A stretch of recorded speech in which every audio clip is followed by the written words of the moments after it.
Olá, meus irmãos. Demorou um pouquinho, mas a segunda mensagem da série Foi de Propósito está saindo.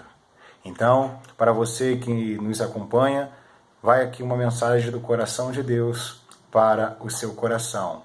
Esdras, capítulo de número 1, verso 1, diz assim: No primeiro ano de Ciro, rei da Pérsia, para que se cumprisse a palavra do Senhor por boca de Jeremias, despertou o Senhor o espírito de Ciro, rei da Pérsia, o qual fez passar pregão por todo o seu reino, como também por escrito, dizendo: Assim diz Ciro, rei da Pérsia, o Senhor, Deus dos céus, me deu todos os reinos da terra e me encarregou de lhe edificar uma casa em Jerusalém de Judá.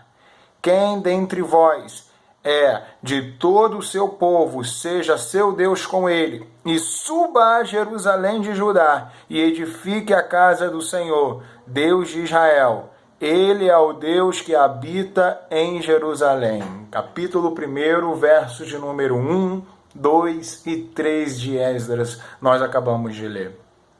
Esdras, querido, era um sacerdote que viveu na época do cativeiro babilônico. Ele teve o privilégio de liderar uma das deportações de volta do povo que estava cativo para Jerusalém. Esdras vai relatar como a reconstrução da cidade se deu, bem como o templo e as reformas espirituais que foram necessárias para que o povo de Deus voltasse a cumprir a lei do Senhor e vivesse por ele. Na semana que nós antecedemos aquela primeira mensagem da vida com propósito, foi de propósito, começamos a relatar o propósito que encheu o coração de Esdras em buscar, cumprir e ensinar a lei do Senhor. Destacamos o fato de Esdras ser um homem de propósito e que entendeu o que deveria gastar e ocupar, o seu tempo e gastar a sua vida. E com o intuito de tratarmos de maneira prática esse assunto, fizemos a seguinte pergunta para os irmãos: por que existo? Mas para respondermos essa pergunta foi necessário que eu respondesse uma pergunta ainda mais abrangente: por que Deus nos criou? Dito isto, trouxemos como resposta pelo menos 4 razões pelo qual Deus criou, sendo elas: primeiro, autorrevelação, ou seja, Deus criou para revelar-se. Segundo, para compartilhar da sua criação com a sua criatura feita à sua imagem e sua semelhança. Terceiro, Deus criou para comunhão, para se relacionar com o seu, feito a sua imagem e a sua semelhança. E quarto, Deus criou para a adoração.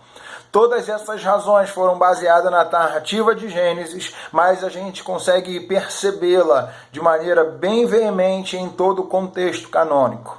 Hoje, trago como proposta conhecermos um pouco mais esse Deus de propósito que nós servimos, que faz tudo com um objetivo muito claro e que nos deixa um exemplo para vivermos de maneira plena tudo aquilo que Ele tem para nós, tudo aquilo que Ele tem para você.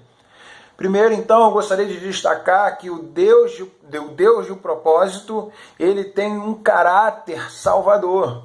Ele tem um caráter salvador. Por quê?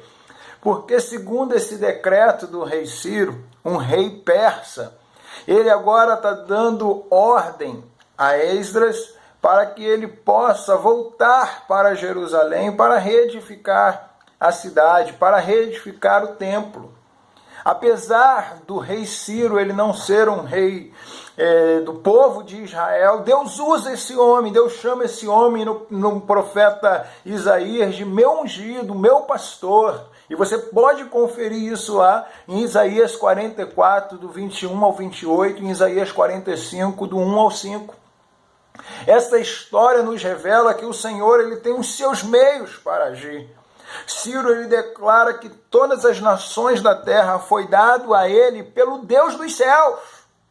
Agora este homem que está no governo do mundo, ele pega Esdras, pega Zorobabel, homens que se foram levantados no meio do povo que sobrou de Israel, a antiga Judá, para que eles possam reconstruir a cidade. Isso nos mostra algo muito interessante, meu irmão, que mesmo sem o povo de Deus estar estabelecido, Deus continua usando os seus canais para que o propósito dele se cumpra.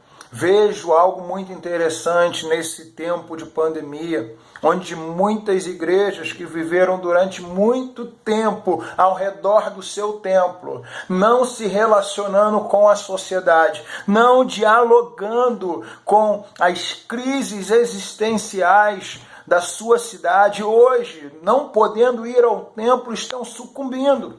Pessoas que estão amargando, pessoas que estão se afastando cada vez mais do Senhor, mas na verdade é porque nunca usufruíram de uma espiritualidade sadia, de amor ao Deus e amor ao próximo. E agora que está faltando o templo, está faltando tudo, porque a sua religião era somente praticada dentro do templo. Ela entrava para adorar, mas ela não saía para servir. E agora o povo está voltando para a reconstrução do templo. Mas Deus mostra que ele, a despeito de ter os seus povo ali, os crentes ali, os evangélicos ali adorando, ele vai continuar cumprindo os seus propósitos. Mesmo que a igreja se esquive da sua missão, ele usa quem ele quiser para cumprir a sua vontade. Deus é o nosso rei. Deus, ele é o rei de toda a terra. E isso deveria nos trazer segurança. Porque sendo o rei de toda a terra, ele tem os seus desígnios, que nem sempre vão parecer com aquilo que a gente julga ser o ideal. Isso nos faz ficarmos em uma posição de dependência. Se temos segurança porque ele é o rei de toda a terra, temos essa sensação de dependência crônica do Senhor para fazermos todas as coisas, porque ele mostra diante do seu poder quão grande é a nossa impotência, a nossa incapacidade de fazer alguma coisa por ele, se não for através da graça dele. Se aquilo que julgamos ser ideais para fazer alguma coisa por nós, se aqueles que julgamos ser ideais para fazer alguma coisa por nós se omitirem, pode ter certeza, meu irmão, Deus levantará qualquer um para que os planos dele a seu respeito possam ser cumpridos. Isso nos lembra da sua fidelidade, por isso eu devo também ser fiel ao Senhor. Então eu gostaria de destacar aqui, nessa breve leitura, meu irmão, que mesmo Ciro, não sendo um rei do povo de Israel, Deus usa esse homem, chama esse homem de meu ungido, meu pastor. Isso quer dizer que Ciro, ele foi salvo pela graça de Deus? Não, isso não quer dizer isso. Isso quer dizer que Ciro, ele se tornou um servo de Deus. Porque no final das contas, meu irmão, todos nós somos servos de Deus. Até o diabo, ele é servo de Deus por o cumprimento dos seus propósitos. Mas nós que temos a Cristo Jesus como nosso único suficiente Salvador, temos o privilégio de ser mais do que servo. Nós somos filho. Porque João, capítulo 1, versos de número 11, vai dizer que aqueles que de antemão conheceu, ele veio para o que era seu, mas os seus não receberam, mas todos aqueles o quanto receberam, Deus o fez filhos de Deus. E filho de Deus vive com propósito. Sabe por quê? Porque o seu Pai, o Deus dos céus, é um Deus de propósito. Então, meu irmão, essa série foi de propósito, tem o objetivo de resgatar o sentido de existência pelo qual eu e você existimos. Eu não sei o que tem te feito viver. Eu não sei aquilo que tem te dado combustível para te manter vivo nesta terra. Mas eu quero te dizer algo do fundo do meu coração, baseado nas Escrituras. Você foi criado com propósito. E você precisa se engajar no Deus de propósito, se achar nele, e certamente ele fará em você e fará através de você uma grande obra. Que o Senhor possa te dar essa clareza, que nele você está seguro, protegido. Você pode ser dependente o tempo todo, porque isso vai demonstrar humildade.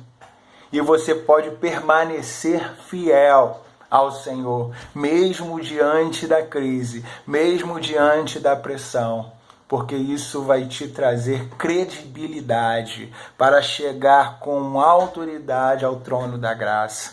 Que neste tempo de pandemia, lembre-se que você serve um Deus de propósito, que você tem um propósito pelo qual vale a pena você gastar a sua existência, e que a sua existência ela evolua ao nível de vida e vida abundante pelo qual o Senhor te criou.